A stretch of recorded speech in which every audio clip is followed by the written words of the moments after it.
Some years ago, Cage had the privilege of sharing a message from Fayiz al-Kandari. Fayiz is originally from Kuwait, and he spent 14 years without charge in Guantanamo. In Guantanamo, he was known as Shaykh Fayiz because of his keen pursuit of Islamic knowledge and his beautiful way of preaching.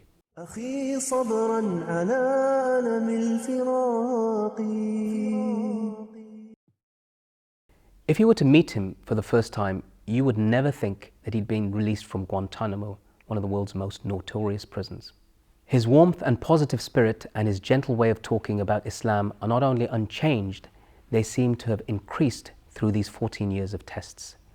I will never forget the words he said to me when I briefly met him in Kandahar prison, where he had been brutalized by the US military.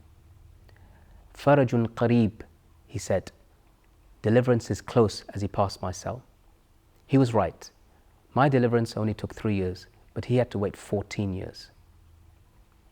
During our iftar, he shared a personal story of an incident that happened in Guantanamo during Ramadan.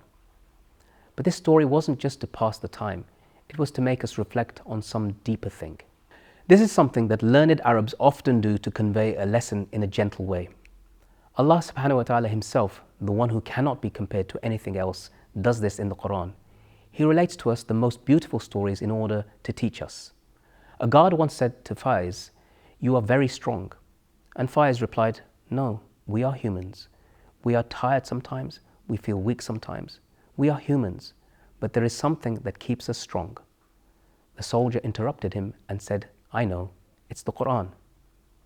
The guard knew because he had witnessed the impact of the Quran on all of us. One guard came to Fayiz and asked, "How do you endure fasting in these terribly difficult times?" Fayiz responded, "How do you endure not fasting in these terrible times?" This is the correct question. And Fayiz concluded, "I learned in Guantanamo that worshipping Allah is not a burden upon us.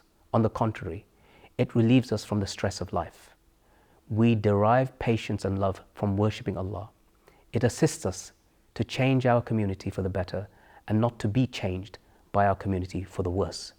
Fayiz was eventually released from Guantanamo, and he is now an imam in a mosque in his native Kuwait, where he continues his work of da'wah, the da'wah that he excelled in Guantanamo.